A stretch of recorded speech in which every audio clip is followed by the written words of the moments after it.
Chapter 10.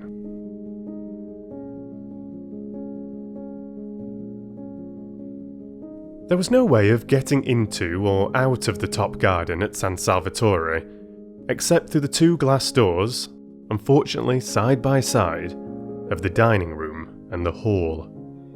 A person in the garden who wished to escape unseen could not, for the person to be escaped from would be met on the way. It was a small oblong garden, and concealment was impossible. What trees there were, the Judas tree, the tamarisk, the umbrella pine, grew close to the low parapets. Rose bushes gave no real cover. One step to right or left of them, and the person wishing to be private was discovered. Only the northwest corner was a little place jutting out from the great wall, a kind of excrescence or loop, no doubt used in the old distrustful days for observation, where it was possible to sit really unseen, because between it and the house was a thick clump of daphne. Scrap, after glancing round to see that no one was looking, got up and carried her chair into this place, stealing away as carefully on tiptoe as those who steal whose purpose is sin. There was another excrescence on the walls just like it at the northeast corner, but this, though the view from it was almost more beautiful, for from it you could see the bay and the lovely mountains behind Mezzago, was exposed. No bushes grew near it, nor had it any shade. The northwest loop, then, was where she would sit, and she settled into it, and nestling her head in her cushion and putting her feet comfortably on the parapet, from whence they appeared to the villagers on the piazza below as two white doves, thought that now indeed she would be safe. Mrs. Fisher found her there, guided by the smell of her cigarette. The incautious Scrap had not thought of that. Mrs. Fisher did not smoke herself, and all the more distinctly could she smell the smoke of others. The virile smell met her directly she went out into the garden from the dining room after lunch, in order to have her coffee. She had bidden Francesca set the coffee in the shade of the house just outside the glass door, and when Mrs. Wilkins, seeing a table being carried there, reminded her, very officiously and tactlessly, Mrs. Fisher considered, that Lady Caroline wanted to be alone, she retorted, and with what propriety, that the garden was for everybody. Into it accordingly she went, and was immediately aware that Lady Caroline was smoking. She said to herself, "These modern young women," and proceeded to find her. Her stick, now that lunch was over, being no longer the hindrance to action that it was before her meal, had been securely, as Browning once said, surely it was Browning? Yes, she remembered how much diverted she had been. Roped in. Nobody diverted her now, reflected Mrs. Fisher, making straight for the clump of daphne. The world had grown very dull, and had entirely lost its sense of humour. Probably they still had their jokes, these people. In fact, she knew they did, for Punch still went on. But how differently it went on, and what jokes. Thackeray, in his inimitable way, would have made mincemeat of this generation. Of how much it needed the tonic properties of that astringent pen, it was of course unaware. It no longer even held him, at least so she had been informed, in any particular esteem. Well, she could not give it eyes to see and ears to hear and a heart to understand, but she could and would give it, represented and united in the form of Lady Caroline, a good dose of honest medicine. "I hear you are not well," she said, standing in the narrow entrance of the loop and looking down with the inflexible face of one who is determined to do good at the motionless and apparently sleeping Scrap. Mrs. Fisher had a deep voice, very like a man's, for she had been overtaken by that strange masculinity that sometimes pursues a woman during the last lapse of her life. Scrap tried to pretend that she was asleep, But if she had been, her cigarette would not have been held in her fingers, but would have been lying on the ground.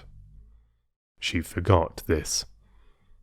Mrs. Fisher did not, and coming inside the loop, sat down on a narrow stone seat built out of the wall. For a little she could sit on it, for a little, till the chill began to penetrate. She contemplated the figure before her.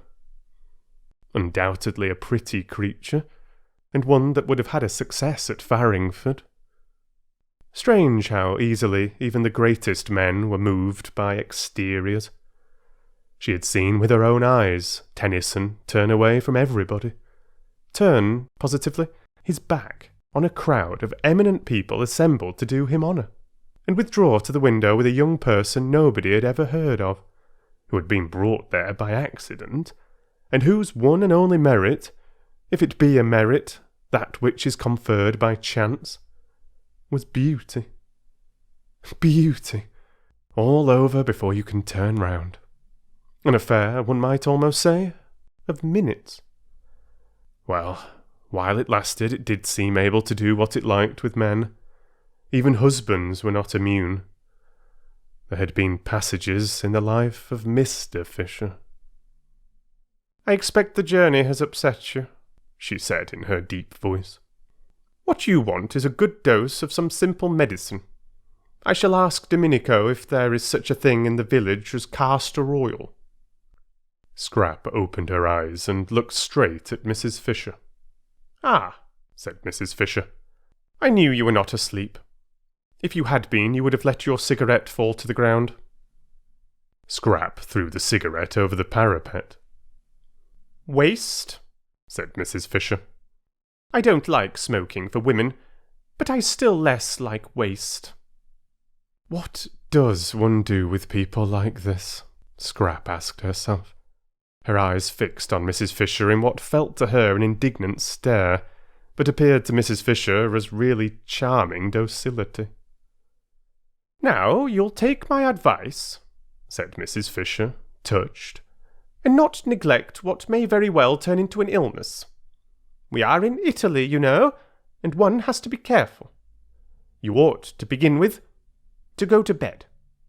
"I never go to bed," snapped Scrap, and it sounded as moving, as forlorn, as that line spoken years and years ago by an actress playing the part of Poor Jo in dramatised version of Bleak House. "I'm always moving on," said Poor Jo in this play, urged to do so by a policeman, and Mrs. Fisher, then a girl, had laid her head on the red velvet parapet of the front row of the dress circle, and wept aloud. It was wonderful, Scrap's voice. It had given her, in the 10 years since she came out, all the triumphs that intelligence and wit can have, because it made whatever she said seem memorable. She ought, with a throat formation like that, to have been a singer, but in every kind of music Scrap was dumb, except this one music of the speaking voice. And what a fascination! What a spell lay in that!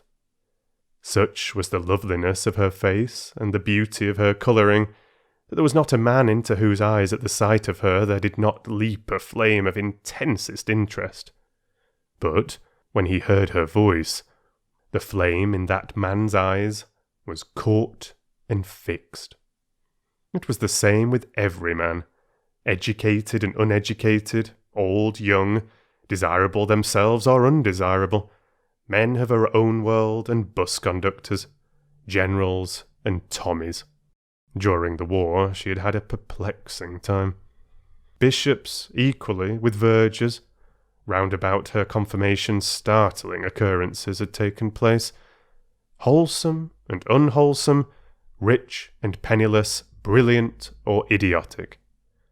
And it made no difference at all what they were or how long and securely married.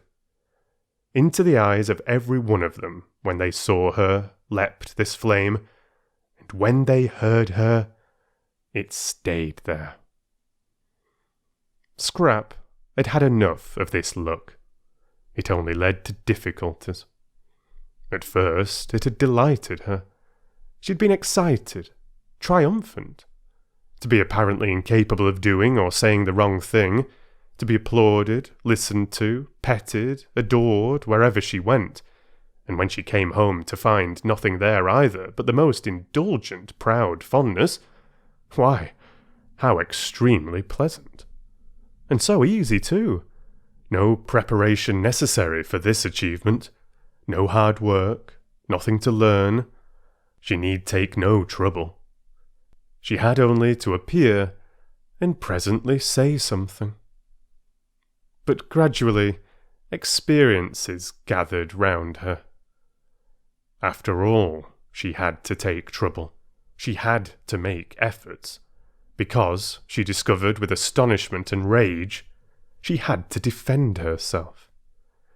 That look, that leaping look, meant that she was going to be grabbed at. Some of those who had it were more humble than others, especially if they were young, but they all, according to their several ability, grabbed. And she who had entered the world so jauntily, with her head in the air and the completest confidence in anybody whose hair was grey, began to distrust, and then to dislike, and soon to shrink away from, and presently to be indignant. Sometimes it was just as if she didn't belong to herself, wasn't her own at all, but was regarded as a universal thing, a sort of beauty of all work. Really, men, and she found herself involved in queer, vague quarrels, being curiously hated. Really, women. And when the war came, and she flung herself into it along with everybody else, it finished her. Really, generals. The war finished Scrap. It killed the one man she felt safe with, whom she would have married. And it finally disgusted her with love. Since then she had been embittered. She was struggling as angrily in the sweet stuff of life as a wasp got caught in honey. Just as desperately did she try to unstick her wings. It gave her no pleasure to outdo other women. She didn't want their tiresome men. What could one do with men when one had got them? None of them would talk to her of anything but the things of love. And how foolish and fatiguing that became after a bit. It was as though a healthy person with a normal hunger was given nothing whatever to eat but sugar. Love, love. The very word made her want to slap somebody. "Why should I love you? Why should I?" she would ask, amazed, sometimes when somebody was always trying, to propose to her. But she never got a real answer, only further incoherence. A deep cynicism took hold of the unhappy Scrap. Her inside grew hoary with disillusionment, while her gracious and charming outside continued to make the world more beautiful. What had the future in it for her? She would not be able, after such a preparation, to take hold of it. She was fit for nothing. She had wasted all this time being beautiful. Presently she wouldn't be beautiful. And what then? Scrap didn't know what then. It appalled her to wonder even. Tired as she was of being conspicuous, she was at least used to that. She had never known anything else. And to become inconspicuous, to fade, to grow shabby and dim, would probably be most painful. Imagine being old for 2 or 3 times as long as being young. Stupid. Stupid.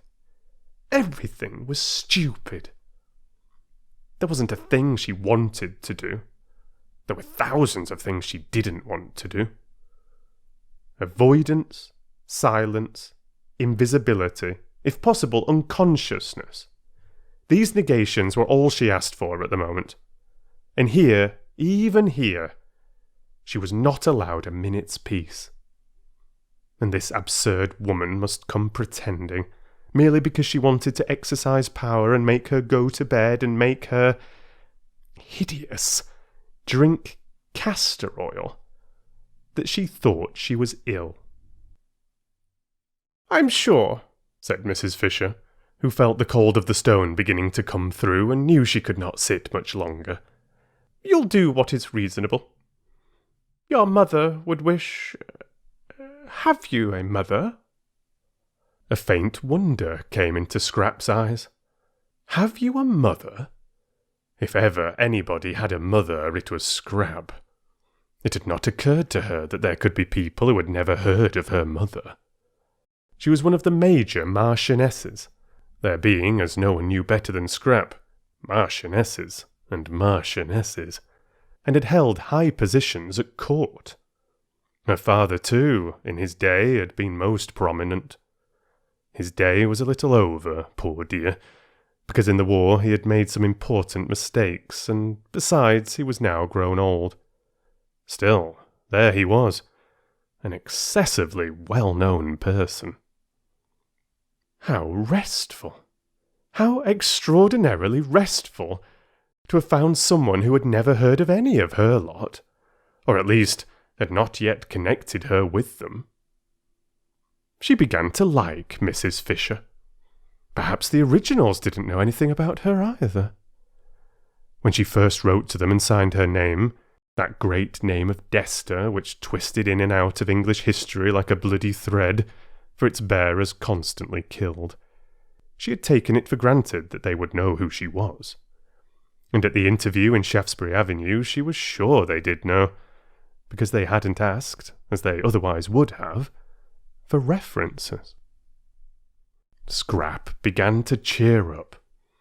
If nobody at San Salvatore had ever heard of her, if for a whole month she could shed herself, get right away from everything connected with herself, be allowed really to forget the clinging and the clogging and all the noise, why, perhaps she might make something of herself after all. She might really think, really clear up her mind, really come to some conclusion. "What I want to do here," she said, leaning forward in her chair and clasping her hands round her knees and looking up at Mrs. Fisher, whose seat was higher than hers, almost with animation, so much pleased was she that Mrs. Fisher knew nothing about her, "is to come to a conclusion. That's all. It isn't much to want, is it? Just that." She gazed at Mrs. Fisher, and thought that almost any conclusion would do. The great thing was to get hold of something, catch something tight, cease to drift. Mrs. Fisher's little eyes surveyed her. "I should say," she said, "that what a young woman like you wants is a husband and children." "Well, that's one of the things I'm going to consider," said Scrap amiably. "But I don't think it would be a conclusion." "And meanwhile," said Mrs. Fisher, getting up, for the cold of the stone was now through, "I shouldn't trouble my head if I were you with considerings and conclusions. Women's heads weren't made for thinking, I assure you. I should go to bed and get well." "I am well," said Scrap. "Then why did you send a message that you were ill?" "I didn't." "Then I've had all the trouble of coming out here for nothing." "But wouldn't you prefer coming out and finding me well, than coming out and finding me ill?" asked Scrap, smiling. Even Mrs. Fisher was caught by the smile. "Well, you're a pretty creature," she said forgivingly. "It's a pity you weren't born 50 years ago. My friends would have liked looking at you." "I'm very glad I wasn't," said Scrap. "I dislike being looked at." "Absurd," said Mrs. Fisher, growing stern again. "That's what you are made for, young women like you. What else, pray? and I assure you that if my friends had looked at you, you would have been looked at by some very great people." "I dislike very great people," said Scrap, frowning. There had been an incident quite recently. Really potentates. "What I dislike," said Mrs. Fisher, now as cold as the stone she had got up from, "is the pose of the modern young woman. It seems to me pitiful. Positively pitiful in its silliness." And, her stick crunching the pebbles, she walked away. "That's all right," Scrap said to herself, dropping back into her comfortable position with her head in the cushion and her feet on the parapet. If only people would go away, she didn't in the least mind why they went. "Don't you think darling Scrap is growing a little, just a little peculiar?" her mother had asked her father a short time before that latest peculiarity of the flight to San Salvatore, uncomfortably struck by the very odd things Scrap said, and the way she had taken to slinking out of reach whenever she could, and avoiding everybody except, such a sign of age, quite young men, almost boys. "Eh? What? Peculiar? Well, let her be peculiar if she likes. A woman with her looks can be any damned thing she pleases," was the infatuated answer. "I do let her," said her mother meekly. And indeed, if she did not, what difference would it make? Mrs. Fisher was sorry she had bothered about Lady Caroline. She went along the hall towards her private sitting-room, and her stick as she went struck the stone floor with a vigour in harmony with her feelings. Sheer silliness, these poses. She had no patience with them. Unable to be or do anything of themselves, the young of the present generation tried to achieve a reputation for cleverness by decrying all that was obviously great and obviously good, and by praising everything, however obviously bad, that was different. Apes, thought Mrs. Fisher, roused. Apes, apes. And in her sitting-room she found more apes, or what seemed to her in her present mood more, for there was Mrs. Arbuthnot placidly drinking coffee, while at the writing table she had already looked upon as sacred, using her pen, her own pen brought for her hand alone from Prince of Wales Terrace, sat Mrs. Wilkins writing. At the table, in her room, with her pen. "Isn't this a delightful place?" said Mrs. Arbuthnot cordially. "We have just discovered it." "I'm writing to Mellersh," said Mrs. Wilkins, turning her head, and also cordially, as though, Mrs. Fisher thought, she cared a straw who she was writing to, and anyhow knew who the person she called Mellersh was.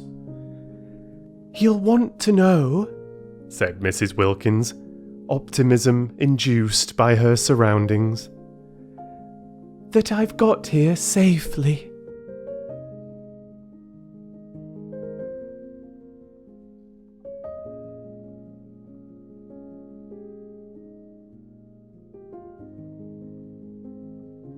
Chapter 11.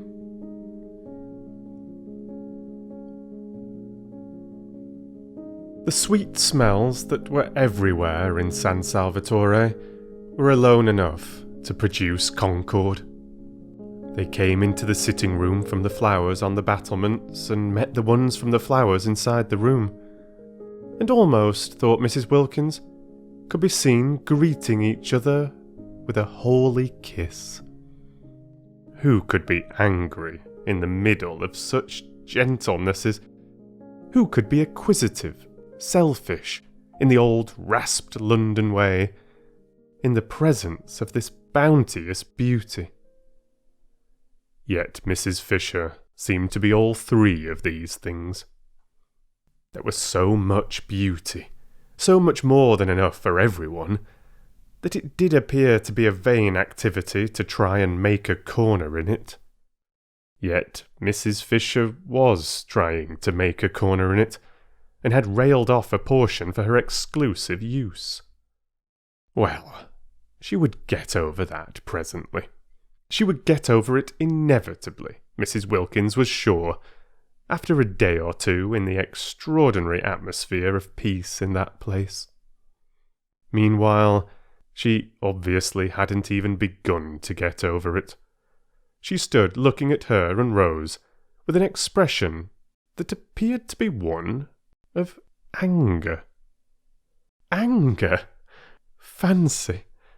Silly, old, nerve-racked London feelings, thought Mrs. Wilkins, whose eyes saw the room full of kisses, and everybody in it being kissed, Mrs. Fisher as copiously as she herself and Rose. "You don't like us being in here?" said Mrs. Wilkins, getting up, and at once, after her manner, fixing on the truth. "Why?" "I should have thought," said Mrs. Fisher, leaning on her stick, "you could have seen that it is my room." "You mean because of the photographs?" said Mrs. Wilkins. Mrs. Arbuthnot, who was a little red and surprised, got up too. "And the note-paper," said Mrs. Fisher. "Note-paper with my London address on it. That pen." She pointed. It was still in Mrs. Wilkins's hand. "Is yours. I'm very sorry," said Mrs. Wilkins, laying it on the table. And she added, smiling, that it had just been writing some very amiable things. "But why?" asked Mrs. Arbuthnot, who found herself unable to acquiesce in Mrs. Fisher's arrangements without at least a gentle struggle. "Ought we not to be here? It's a sitting-room." "There is another one," said Mrs. Fisher.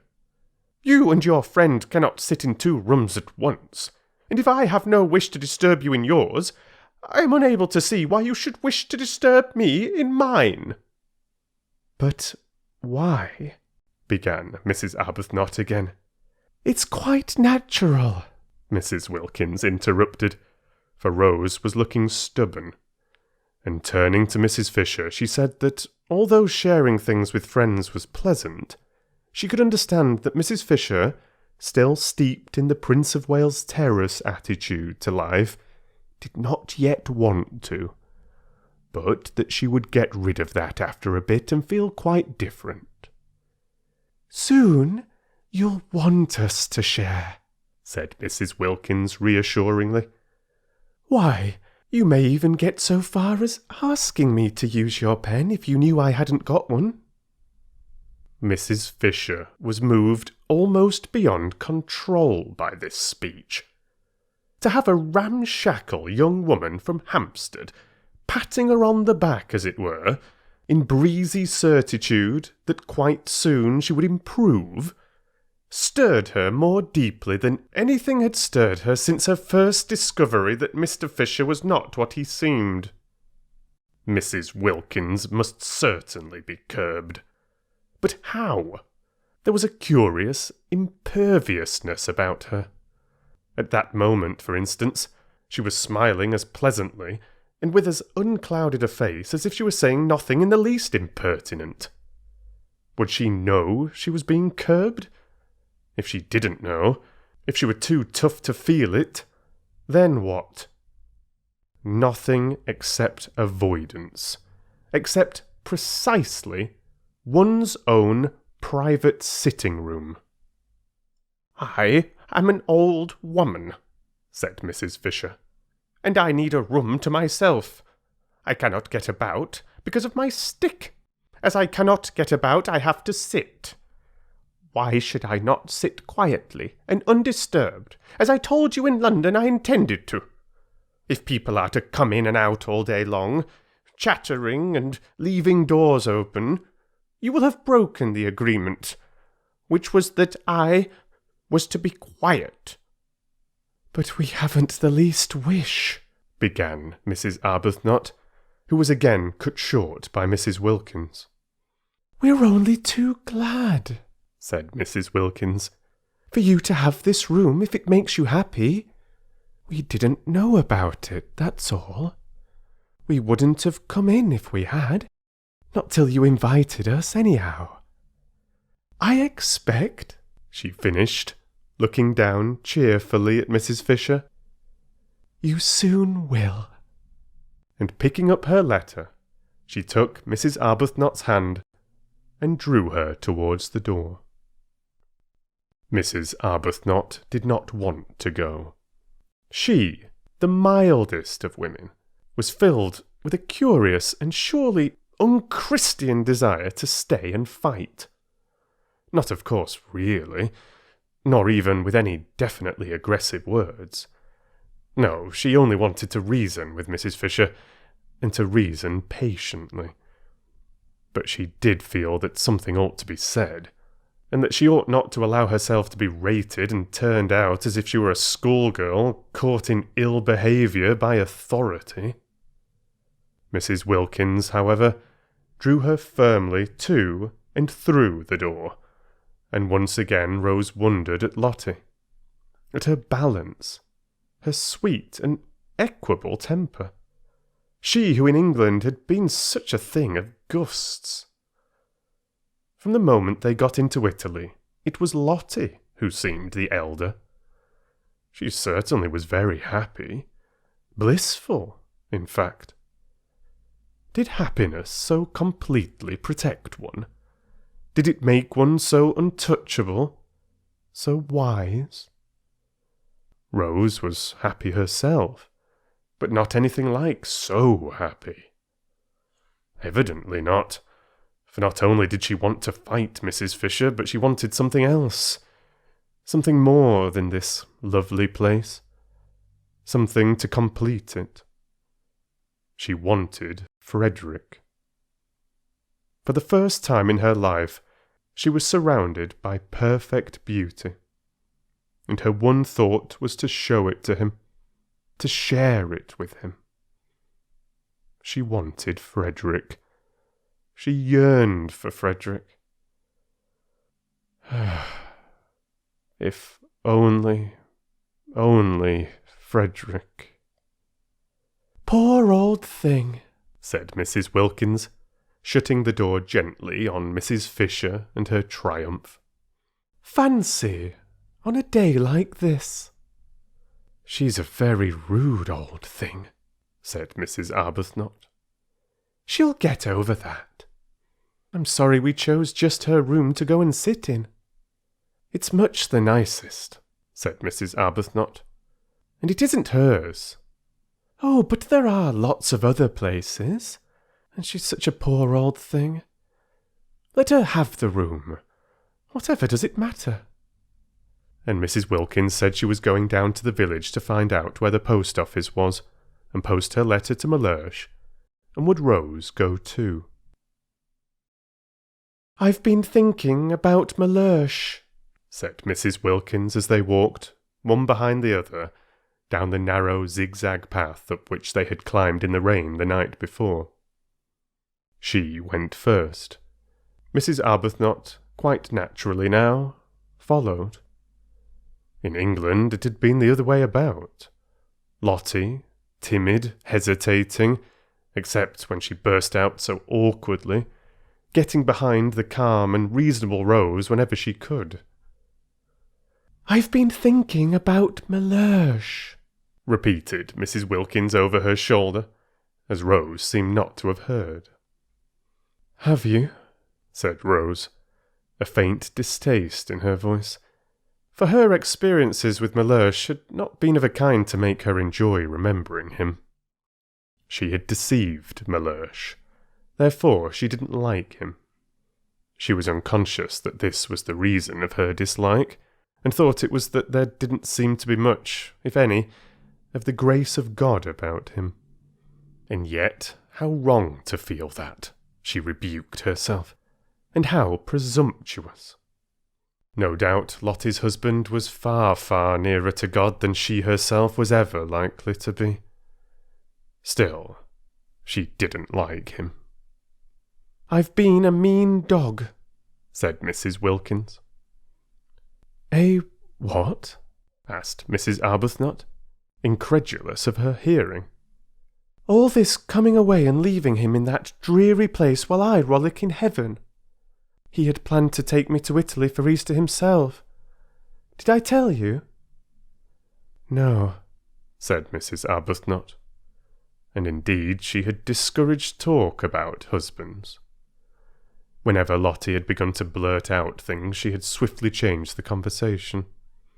One husband led to another, in conversation as well as in life, she felt, and she would not, talk of Frederick. Beyond the bare fact that he was there, he had not been mentioned. Mellersh had to be mentioned because of his obstructiveness, but she had carefully kept him from overflowing outside the limits of necessity. "Well, he did," said Mrs. Wilkins. "He had never done such a thing in his life before, and I was horrified. Fancy, just as I had planned to come to it myself." She paused on the path and looked up at Rose. "Yes," said Rose, trying to think of something else to talk about. "Now you see why I say I've been a mean dog. He had planned a holiday in Italy with me, and I had planned a holiday in Italy leaving him at home. I think," she went on, her eyes fixed on Rose's face, "Mellersh has every reason to be both angry and hurt." Mrs. Arbuthnot was astonished. The extraordinary quickness with which, hour by hour, under her very eyes, Lottie became more selfish, disconcerted her. She was turning into something surprisingly like a saint. Here she was now being affectionate about Mellersh. Mellersh, who only that morning, while they hung their feet into the sea, had seemed a mere iridescence. Lottie had told her a thing of gauze. That was only that morning, and by the time they had had lunch, Lottie had developed so far as to have got him solid enough again to write to, and to write to at length. And now, a few minutes later, she was announcing that he had every reason to be angry with her and hurt, and that she herself had been... The language was unusual, but it did express real penitence. A mean dog. Rose stared at her, astonished. If she went on like this, soon a nimbus might be expected round her head. Was there already, if one didn't know it was the sun through the tree trunks catching her sandy hair? A great desire to love and be friends, to love everybody, to be friends with everybody, seemed to be invading Lottie. A desire for sheer goodness. Rose's own experience was that goodness, the state of being good, was only reached with difficulty and pain. It took a long time to get to it. In fact, one never did get to it. Or, if for a flashing instant one did, it was only for a flashing instant. Desperate perseverance was needed to struggle along its path, and all the way was dotted with doubts. Lottie simply flew along. She had certainly, thought Rose, not got rid of her impetuousness. It had merely taken another direction. She was now impetuously becoming a saint. Could one really attain goodness so violently? Wouldn't there be an equally violent reaction? "I shouldn't," said Rose with caution, looking down into Lottie's bright eyes. The path was steep, so that Lottie was well below her. "I shouldn't be sure of that too quickly." But I am sure of it, and I've written and told him so. Rose stared. Why, but only this morning, she began. It's all in this, interrupted Lottie, tapping the envelope and looking pleased. What? Everything? You mean about the advertisement, my savings being spent? Oh no, not yet. But I'll tell him all that when he comes. When he comes? Repeated Rose. I've invited him to come and stay with us. Rose could only go on staring. It's the least I could do. Besides, look at this. Lottie waved her hand. Disgusting not to share it. I was a mean dog to go off and leave him, but no dog I've ever heard of was ever as mean as I'd be if I didn't try and persuade Mellersh to come out and enjoy this too. It's barest decency that he should have some of the fun out of my nest egg. After all, he has housed me and fed me for years. One shouldn't be churlish. But do you think he'll come? Oh, I hope so, said Lottie with the utmost earnestness, and added, Poor lamb. At that, Rose felt she would like to sit down. Mellersh, a poor lamb? That same Mellersh who a few hours before was mere shimmer? There was a seat at the bend of the path, and Rose went to it and sat down. She wished to get her breath, gain time. If she had time, she might perhaps be able to catch up the leaping Lottie, and perhaps be able to stop her before she committed herself to what she probably, presently, would be sorry for. Mellersh at San Salvatore. Mellersh, from whom Lottie had taken such pains so recently to escape. I see him here, said Lottie, as if in answer to her thoughts. Rose looked at her with real concern. For every time Lottie said in that convinced voice, I see, what she saw came true. Then it was to be supposed that Mr. Wilkins too would presently come true. I wish, said Rose anxiously, I understood you. Don't try, said Lottie, smiling. But I must, because I love you. Dear Rose, said Lottie, swiftly bending down and kissing her. You're so quick, said Rose. I can't follow your developments. I can't keep touch. It was what happened with Frederick. She broke off and looked frightened. The whole idea of our coming here, she went on again, as Lottie didn't seem to have noticed, was to get away, wasn't it? Well, we've got away, and now, after only a single day of it, you want to write to the very people. She stopped.